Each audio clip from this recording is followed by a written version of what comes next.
Talofalava, this is Pacific Waves from RNZ Pacific. I'm Susanna Swiswiki. Coming up.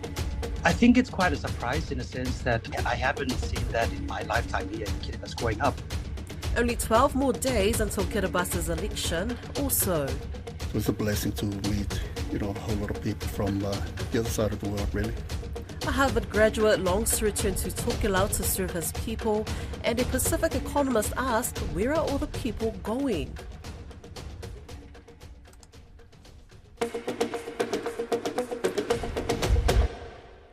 It is just 12 days before the first round of voting in the Kiribati election.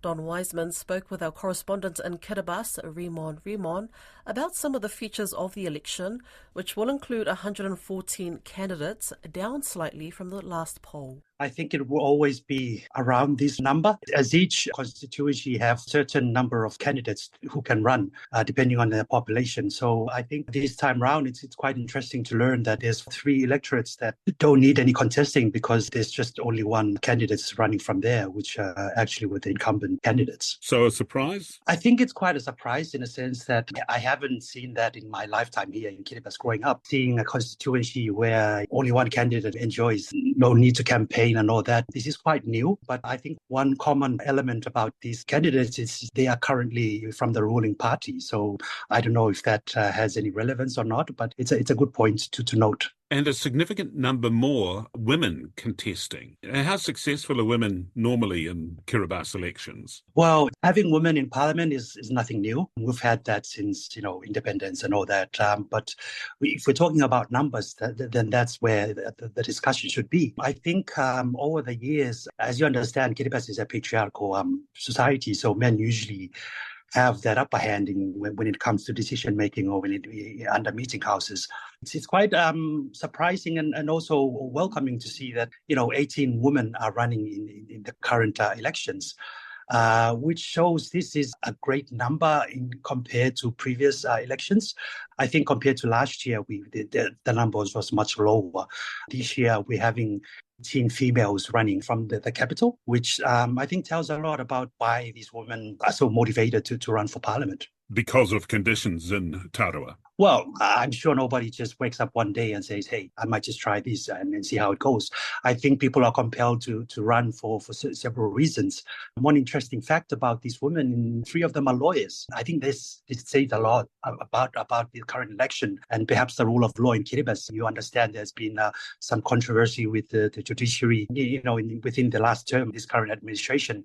And actually, these women, one of them is a staff with the Attorney General office, which is government's lawyer, legal support services.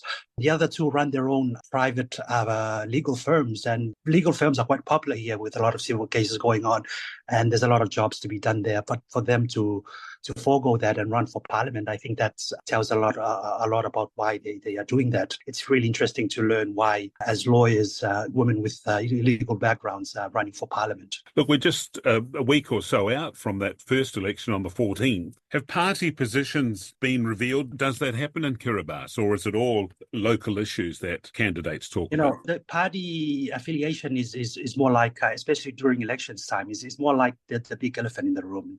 It's right there in front of you, but nobody really mentions it. And that is due because people or candidates running for parliament would want to get re-elected first or elected first from their constituency. And it's really hard to gauge, for example, for one island, which way are they aligning to, whether it's with a current ruling party or with opposition, So it's really a safe bet for candidates to run, and most of them are doing that, saying that when I get re-elected, my party affiliation will be decided by you. So I will come back again with you once I'm elected, and then I will choose my party which you want. And so, a lot of these people running, I know a lot of them. Some have been public servants for some times, and personally, I know their affiliation. These are my own personal observations. I know their affiliations and values and principles that they support, and I kind of know where they stand. But this can all change when they get elected, because ultimately the people decide that where they want their candidate or their elected nominee to be within parliament, whether in opposition or within the government side. Now, you alluded to the issues in the judiciary and the removal of all of the senior judges from the country by the government, and there have been a number of other very controversial moves by this current government. Will those matters have an impact, do you think, overall on this election?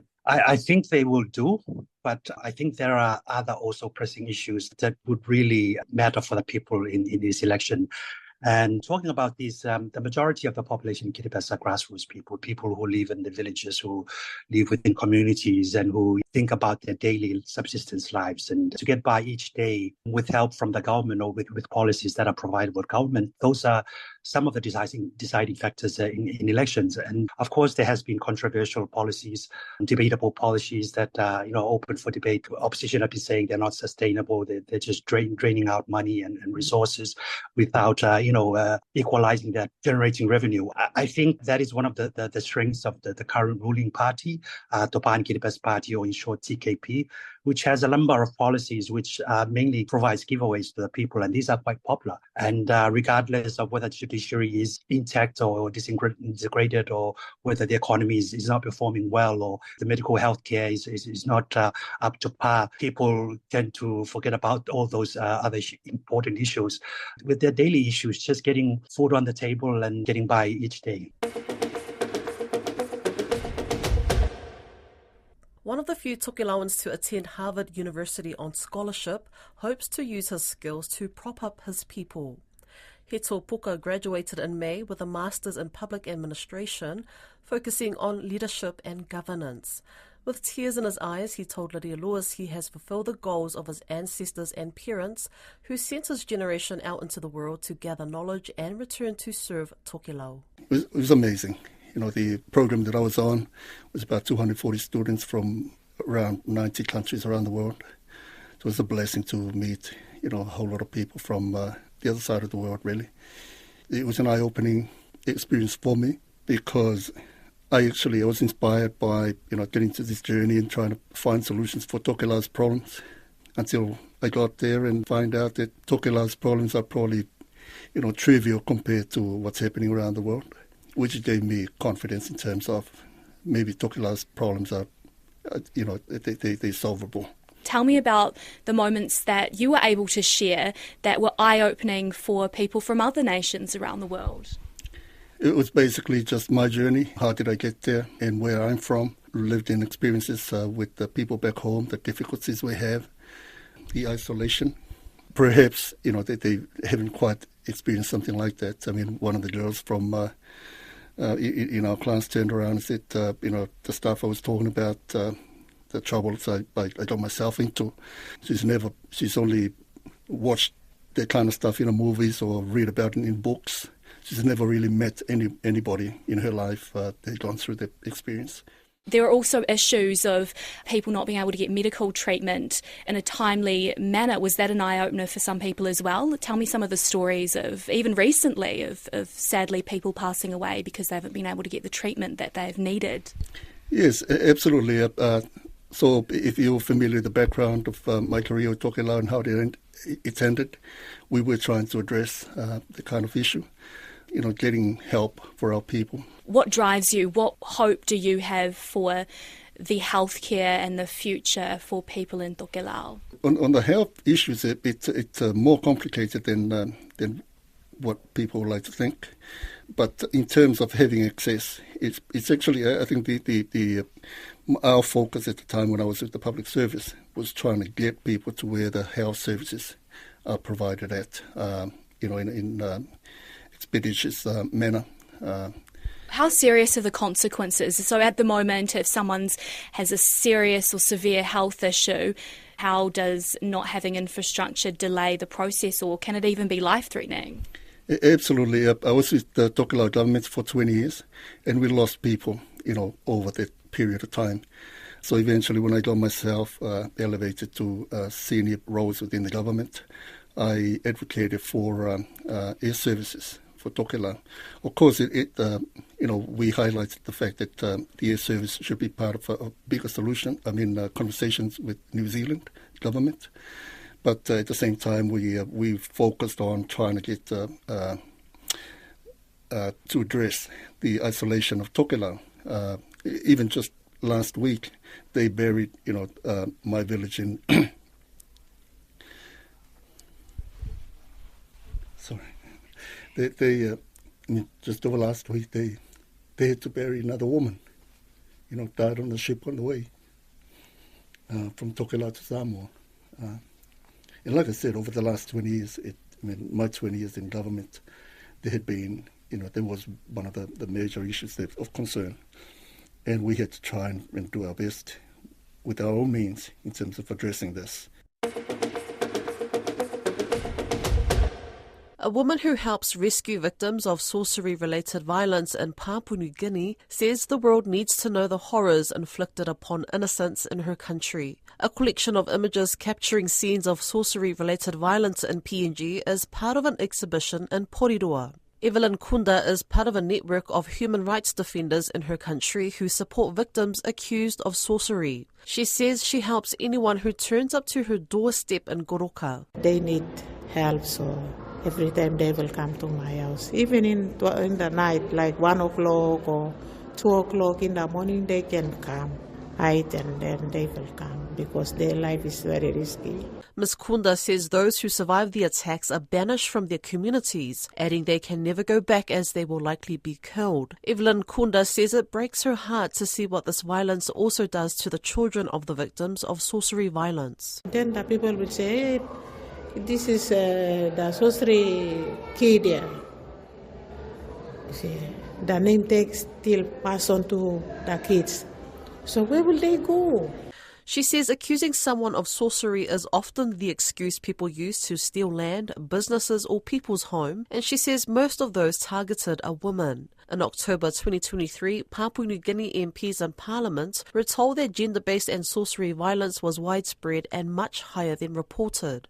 They heard this from Port Moresby Governor Pauls Parkorp, who presented a damning report detailing the findings of an inquiry into gender-based violence and sorcery-related violence. Governor Parkorp says stakeholders across the country wanted more action. Ms. Kunda says the victims of sorcery-related violence desperately need stronger laws to protect innocents and deliver justice for victims. She says authorities are failing the survivors of sorcery-related violence. We really need justice or law. It must be strong and then must go to the village, or we must add to set bylaws in the community. She says she's heard of cases where the perpetrators of sorcery violence far outnumber police, who can only stand by and watch. Evelyn Kunda and her work are the subject of a new feature documentary screening at this year's Whānau Marama, New Zealand International Film Festival.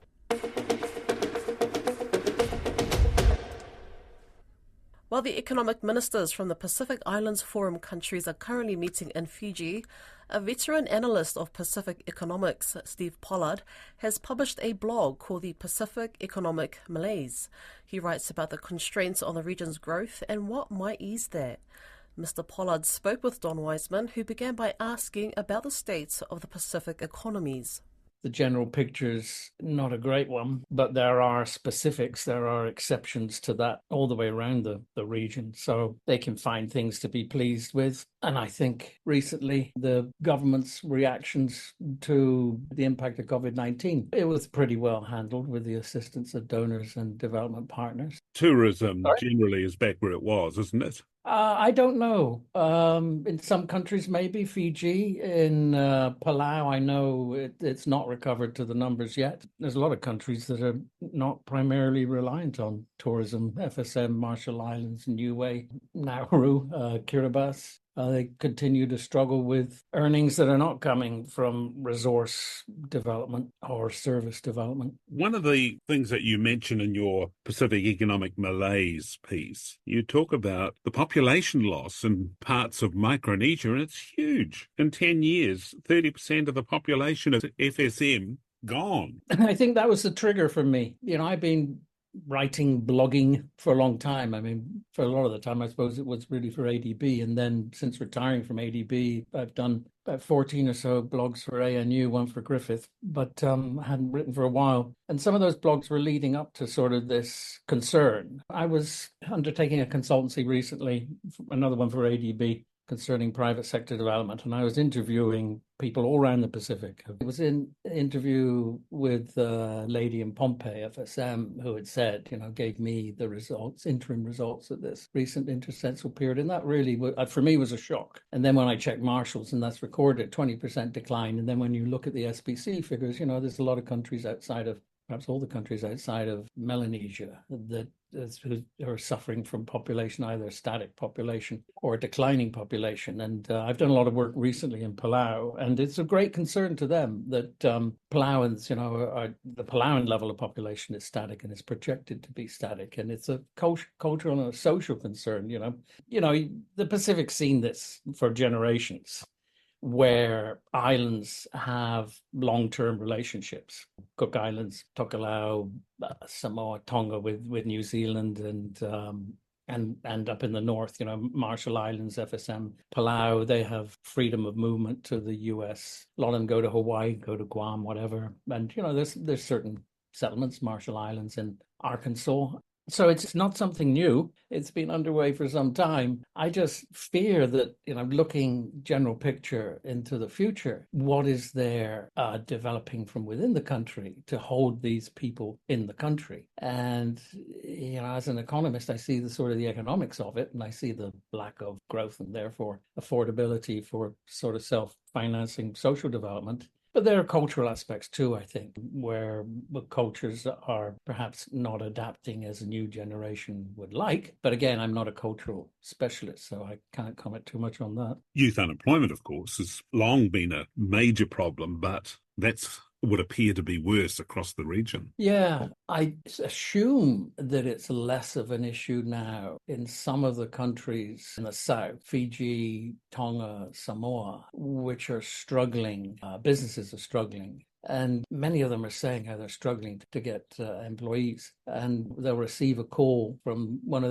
their employees at the airport. Sorry, we're leaving. We're joining the seasonal workers scheme, wherever. It's a particular issue. So you'd think that some of that youth was being employed now. The labor situation in the Pacific, for me, is a real conundrum, never been really well studied, other than odd years and odd countries, PNG some years ago. It's not something that's consistently well assessed, I'd say. And if it is, then it's by particular interests, say ILO and its conventions, or the UN and certain social interests. It's devoid of good understanding. Sorry, that's taking it a bit beyond youth unemployment. But in these small economies with small populations, few people come in, few leave, and it can have a major impact, compared with other countries around the world. It really is something, labour market, that needs to be better studied. There have been some issues with the seasonal employment scheme, but it's essentially a modern form of indentured labour, isn't it? It's hardly a long-term winner, I would imagine, for the Pacific. No, it's not a long-term winner for the Pacific. I'd say a few things about that. I mean, one, it concerns me that there's been insufficient attention to the broader impacts of SWS and Palm. It concerns me that the